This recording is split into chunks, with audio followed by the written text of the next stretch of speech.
யாராவது இருக்கீங்க பஸ் ஸ்டாண்ட்லேயோ எங்கேயோ யாராவது திடீர்னு மாரடைப்பால் கீழே விழுந்துட்டாங்க அப்படின்னா அவங்களுக்கு உங்களால் மருத்துவம் படித்தவங்க தான் இந்த முதலுதவி பண்ணணும்னு இல்லை, யார் வேணாலும் பண்ணலாம்.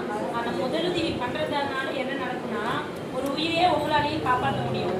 எப்படின்னா நீங்கள் அந்த முதலுதவி பண்ணி ஹாஸ்பிட்டலுக்கு வந்து கூட்டின்னு வர டைம் ஒரு 10 நிமிஷம் 15 நிமிஷம் சொன்னீங்களா, அது வரைக்கும் அவங்க வந்து ஆக்சிஜன்லாம் இல்லாமல் இருக்க முடியாது. அந்த முதலுதவி பண்ணிக்கிட்டே வந்து கூப்பிட்டு வந்து இங்கே வச்சிங்கன்னா அதுக்கப்புறம் இவங்க ட்ரீட்மெண்ட் பார்த்துப்பாங்க. இந்த ஒரு 5 நிமிஷம்னா கூட இப்போ ரோட்ல இருந்து கொஞ்சம் தள்ளி தான் பக்கத்தில் தான் ஹாஸ்பிட்டலு, அங்கேருந்து நீங்கள் இங்கே கூப்பிட்டு வரணுனாக்க மினிமம் வந்து ஒரு 5 நிமிஷத்துக்கு மேலே நம்ம வந்து மூச்சு விடாமல் இருந்தோம்னா நம்ம உடம்புல இருக்கிற முக்கியமான உறுப்புகள்லாம் இறந்து போயிடும். அது இறந்ததுக்கப்புறம் அவங்கள காப்பாற்றிட்டு ஏதாவது பிரயோஜனம் இருக்கா?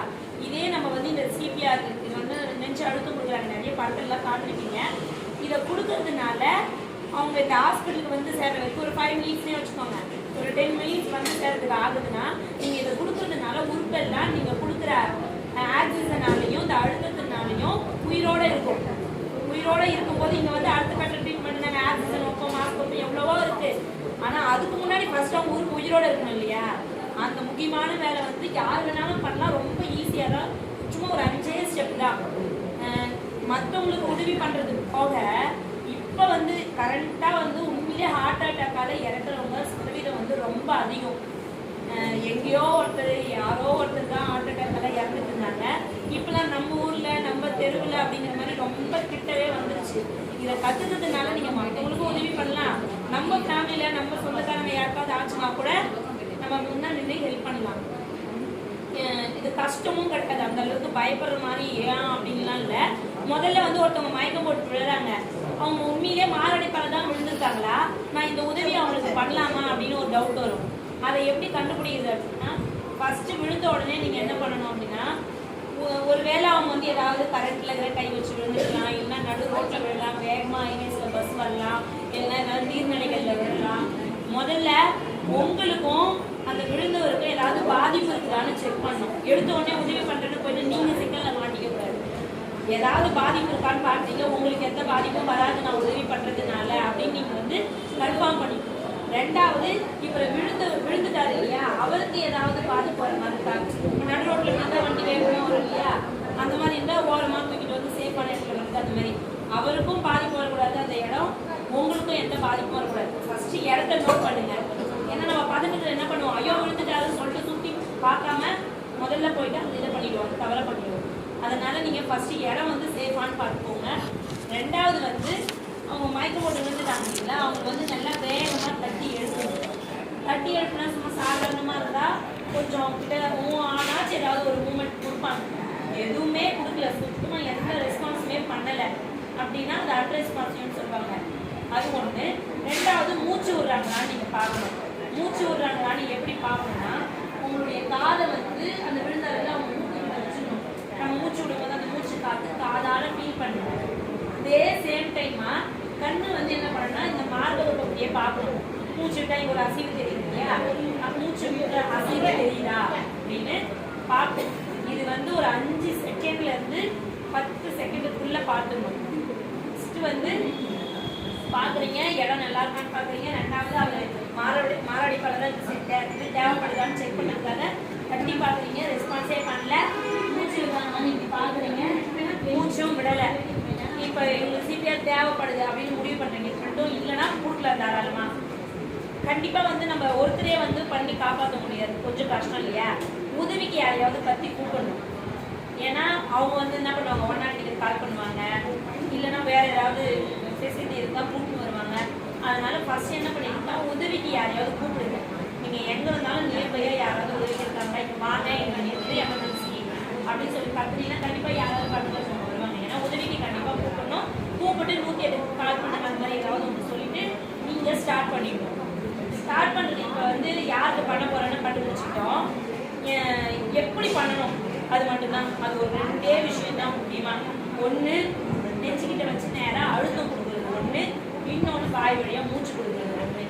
இந்த 2 விஷயத்த மட்டும் கொஞ்சம் கரெக்டாக பண்ணிட்டீங்கன்னா அவ்வளோதான், முடிஞ்சுது. வந்து ஒரு உயிரை காப்பாற்றிடுவீங்க. என்னன்னா இந்த மார்பக பகுதியில் இந்த 2 மார்பக பகுதியில் நடுவு பகுதியில் வைக்கணும். சில பேர் வந்து இதையும் வந்து இடது பக்கமாக இருக்க இடது பக்கமாக வச்சு அழுத்துங்க அப்படிலாம் சொல்லுவாங்க. அப்படிலாம் வேண்டாம். இந்த வர ஒரு எலும்பு இங்கே முடியுது இல்லைங்களா, அந்த முடிகிற இடத்துக்கிட்ட நடுவு பகுதியில் உங்களுக்கு எந்த ஹேண்ட் வந்து டாமினன்ட்டோ, ஒரு சில பேர் இடது கை பழக்கம் உள்ளவங்களா இருப்பாங்க, சில பேர் வலது கை உள்ளவங்களா இருப்பாங்க. இப்போ வலது கைனா வலது கையை ஃபஸ்ட்டு வைக்கணும், அதில் தான் எனர்ஜி கொஞ்சம் நல்லா போகும். ரெண்டாவது கை பார்த்தீங்களா, அதை அந்த கையோடைய மேலே வச்சு இந்த மாதிரி லாக் பண்ணி நடுப்பகுதியில் கையை வைக்கணும். இந்த பகுதி தான் வைக்கணும், ஹீல் ஆஃப் ஹேண்ட்னு சொல்லுவாங்க.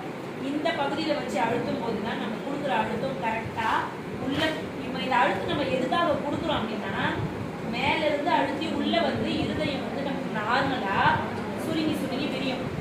அதுதான் நார்மலாக நடக்கும். இவங்களுக்கு என்ன இருக்குன்னா, இருதயம் சுருங்கி சுருங்கி விரியறது நின்று போயிருக்கும். நம்ம என்ன பண்ணுறோன்னா, அழுத்தத்தின் மூலமாக அந்த இதயத்தை அழுத்தி அதுக்கு உள்ளே இருக்கிற பிளட்டை வந்து அனுப்புகிறோம். மூச்சு கொடுக்கும்போது நம்ம மூச்சு ஆக்சிஜன் கொடுத்தோம் இல்லையா, அது உள்ளே போயிருக்கும். நம்ம அழுத்தத்தின் மூலயமா செயற்கையாக நம்ம என்ன பண்ணுறோம், உடம்புக்கு ஆக்சிஜன் போகுது. இதனால் உறுப்புகள்லாம் நிறைய டெத்தாக இருக்கணும். கொஞ்சம் வைட்டலாக இருக்கணும். வைட்டலாக இருந்துச்சுன்னா மூளை, இதயம், நுரையீரல் இந்த மாதிரி முக்கியமான உறுப்புகள்லாம் வந்து டேமேஜ் ஆகும். காப்பாற்று நான் சொல்கிற மாதிரி அழுத்தினாங்கன்னா அந்த அழுத்தம் கரெக்டாக இதயத்துக்கு போய் சேரும். சென்டரில் வைக்கணும், heel of hand, dominant hand first வைக்கணும், ரெண்டாவது ஹேண்ட் இந்த மாதிரி லாக் பண்ணிக்கணும்.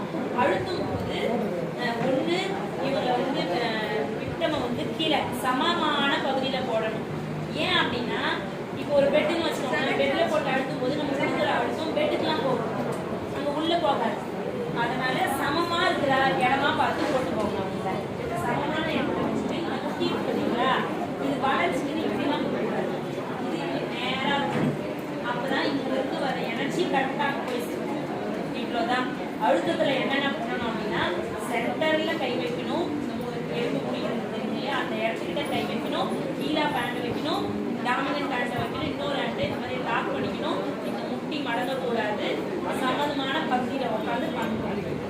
நெக்ஸ்ட்டு மூச்சு கொடுக்குறது. மூச்சு எப்படி கொடுக்கணும் அப்படின்னா, இப்படி விழுந்து கிடக்குறவங்களுக்கு என்ன ஆகணும்னு வச்சுக்கோங்க, இந்த மூச்சு குழல் உணவு குழல் ரெண்டு இருக்குது. கொடுக்குற ஆக்சிஜன் வந்து கரெக்டாக மூச்சு குழலுக்கு போய் சேர்க்கணும் இல்லையா. அப்போ இந்த தலையை இப்படி லைட்டாக திருப்பது மூலயமா இந்த மூச்சு குழல் ஓப்பன் ஆகும். நீங்கள் கொடுக்குறது கரெக்டாக போய் சேரும். எப்படின்னா, இந்த தலை இருக்கு இல்லையா, இதை கீழே தள்ளிட்டு இந்த பகுதி சின்னன்னு சொல்லுவாங்க, இதை இப்படி மேலே தூக்குறீங்கன்னா மூச்சு குழல் ஓப்பன் ஆகும். ஓப்பன் ஆகிட்டு மூக்கு இந்த வாயில் நம்ம கொடுக்குற காத்திருக்கு அது வேற எங்கேயும் செதறாமல் இருக்கிறதுக்காக சீல் பண்ணணும். கரெக்டாக சீல் பண்ணிட்டு நம்ம கொடுக்குறோம் பார்த்தீங்களா காற்று, அது உள்ளேருந்து எடுக்க கொடுத்தது. உள்ளேருந்து நம்ம வெளியே உள்ள காற்று என்ன காற்று, கார்பன் டை ஆக்சைடு, அது தேவையில்லை. நமக்கு ஆக்சிஜன் தான் வேணும். வெளியிருந்து காற்றை இழுத்து தான் உள்ளே கொடுக்கணும். அப்படி மூச்சு கொடுக்கும்போது அப்படி இழுத்து அந்த காற்றை கொடுக்கணும். நம்ம உள்ளேருந்து இழுத்து கொடுத்தோம்னா கார்பன் டை ஆக்சைடாக இருக்கும். ரெண்டு இதை நோட் பண்ணுது. நெக்ஸ்ட் வந்து நம்ம வாய் வழியாக கொடுக்கும்போது, சீல் பண்ணி கொடுக்கும்போது மூக்கு வழியாக போக வாய்ப்பு இருக்குது. கொடுக்குற அந்த ஒன் செகண்ட் மட்டும் அந்த மூக்கை லைட்டாக டச் பண்ணி மூக்கை போட்டுட்டு வாயை க்ளோஸ் பண்ணி கொடுக்குறது கற்று கொடுத்துருக்கோம். அது கொடுத்துட்டு இருக்கும்போதே தண்ணி எங்கே பார்க்கணும்னா மார்பக பகுதியை பார்க்கணும். ஏன்னா நாம் கரெக்டாக பார்த்து கொடுத்தோம்னா மார்பக பகுதி நம்ம மூச்சு விடும்போது எப்படி அசையோ அதே மாதிரி அசையும். நம்ம மூச்சு விட்டால் இப்படி ஒரு அசைவு இருக்கு இல்லையா, அது இங்கே அசையும். ரெண்டே முறை கொடுத்தா போதும். இந்த அழுத்தம் எத்தனை முறை கொடுக்கணும்னா 30 அழுத்தம் கொடுத்துட்டு 2 முறை மூச்சு கொடுக்கணும். இதே தான் மறுபடியும் 2 முறை மூச்சு கொடுத்துட்டு மறுபடியும் 30 முறை அழுத்தம் கொடுக்கணும், மறுபடியும் 2 முறை மூச்சு கொடுக்கணும், மறுபடியும் 30 முறை அழுத்தம் கொடுக்கணும், மறுபடியும் 2. இதை அப்படியே கண்டினியூ பண்ணணும். இதை எப்படி நிறுத்தலாம்? நீங்கள் கொடுக்குறது மூலயமா அவங்களுக்கு ஏதாவது அசைவு வருது, அவங்க உயிரோடு இருக்கிறதுக்கான சிம்டம் எதனா தெரியுது, அசைவு ஏதாவது தெரியுதுன்னா விட்டுடலாம். நெக்ஸ்ட்டு உங்களுக்கு பதிலாக நீங்கள் ரொம்ப டயர்டாகிட்டீங்க, உங்களுக்கு பதிலாக இப்போ நான் ரெடியாக இருக்கேன், நீங்கள் கொடுத்துருக்கீங்க, நான் ரெடியாக இருக்கேன், உங்களுக்கு பதிலாக சிபிஆர் கொடுத்தனா அந்த டைமில் நீங்கள் விட்டுட்டு அவங்ககிட்ட ஹேண்டில் பண்ணலாம். இந்த ஒருத்தரை விட்டு இன்னொருத்தர்கிட்ட மாற்றும் போது என்ன பண்ணணும்னா, ஒரு 10 செகண்டுக்கும் கம்மியாக தான் டைம் எடுத்துக்கணும். ரொம்ப நேரம் நீங்கள் அந்த கேப்பை விட்டுட்டீங்கன்னா நம்ம பண்ணுற வேலை சரியாக நடக்காது. அதாவது நீங்கள் செய்கிறது வந்து 100% சக்ஸஸ் ஆகும்னா இதில் வந்து எந்த இதுவும் இருக்கக்கூடாது, எந்த இடத்துலையும் மிஸ் பண்ணக்கூடாது. எப்பயும் இதை கரெக்டாக பண்ணோம்னா நாங்கள் பண்ணுற ப்ரொசீஜர் வந்து கரெக்டாக ஒர்க் அவுட் ஆகும். ரெண்டாவது வந்து இது நம்ம ஃபஸ்ட்டு ஸ்டார்ட் பண்ணுறோம் இல்லையா, அப்பயே வந்து 1 மினிட்டுக்குள்ளே நம்ம ஸ்டார்ட் பண்ணிவிடணும். இந்த சொல்கிறதுக்கு வேணால் பெருசாக தெரியும். ஆனால் பண்ணுறதுன்னு பார்த்தீங்கன்னா இப்போ விழுறாரு, ஏதாவது பாதிப்பு இருக்கான்னு பார்க்குறீங்க, தட்டி பார்க்குறீங்க, மூச்சு விடாதான்னு பார்க்குறீங்க, யாராவது உதவி கொடுத்துட்டு ஆரம்பிச்சுங்க. 1 minute ஆரம்பிச்சிங்கன்னா 70% அவங்க குறைக்கிறதுக்கான வாய்ப்பு இருக்குது. 1 minute நீங்கள் கரெக்டாக அவங்களுக்கு அந்த சேவையை கொடுத்துட்டீங்கன்னா, வேறு யாராவது கூப்பிட்டு வந்து 108 வந்துருச்சுன்னா அவங்ககிட்ட நம்ம கொடுத்துட்டு அவங்க அதுக்கப்புறம் கண்டினியூ பண்ணிப்பாங்க.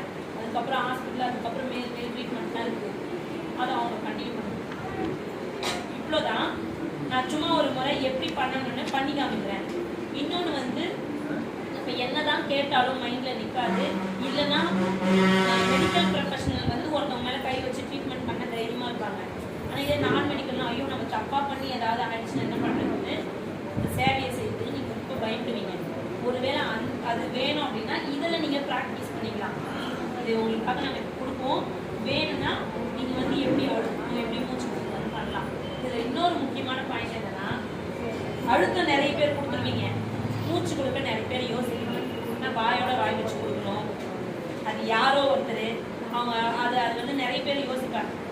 அதுக்குமே இப்போ என்ன கண்டுபிடிச்சிருக்காங்க அப்படின்னா, மூச்சு கூட கொடுக்கலாம் பரவாயில்ல, எனக்கு அழுத்தத்தையாச்சும் நீ கொடு, அது கூட காப்பாற்றுது. 60% காப்பாற்றுட்டான். ஏன்னா அவன் லாஸ்ட்டாக என்ன பண்ணியிருப்பான், மூச்சை உள்ளே இருந்திருப்பான், அந்த ஆக்சிஜன் இதயத்தில் இருக்கும். அந்த ஆக்சிஜன் இருந்து தான் அது வேலை செய்யாமல் இருந்து போச்சு இல்லையா? அப்போ நீங்கள் அழுத்தது மூலமா அந்த ஆக்சிஜன் ஆச்சு என்ன ஆகும், உடம்பு ஃபுல்லாக பரவி கொஞ்சம் வந்து இன்னும் கொஞ்சம் நேரம் அந்த உறுப்புகள் உயிரோடு இருக்கிறதுக்கு உதவி பண்ணுவாங்க. அதனால் முடிஞ்ச அளவுக்கு நீங்கள் மூச்சு கொடுத்தா ரொம்ப நல்லது. கொடுக்கலன்னா அட்லீஸ்ட் நல்லது, கம்ப்ரெஷன் இல்லை, அழுத்தம் கொடுக்கணும், அதையாச்சும் நீங்கள் பண்ணி காப்பாற்றலாம். இப்போ நான் எப்படி பண்ணணும் ஒரு முறை பண்ணி காமிக்கிறேன்.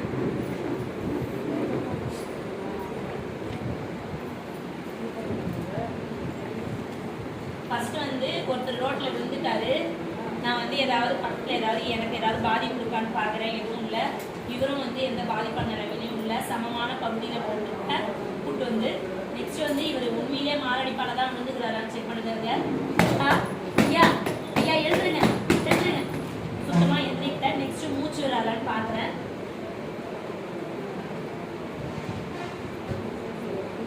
மூச்சு விடாது, இது எனக்கு புரியல. இப்போ நான் சிபிஆர் கொடுக்கலான்னு முடிவு பண்ணுறேன்.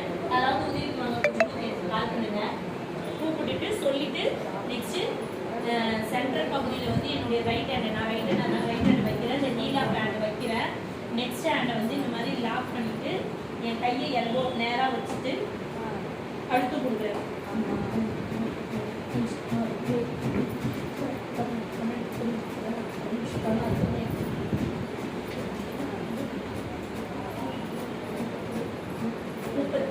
இப்போ 30 அழுத்து கொடுக்குறேன்.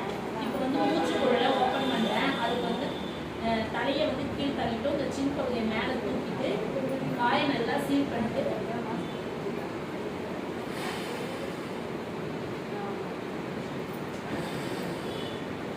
மறுபடியும் இதே மாதிரி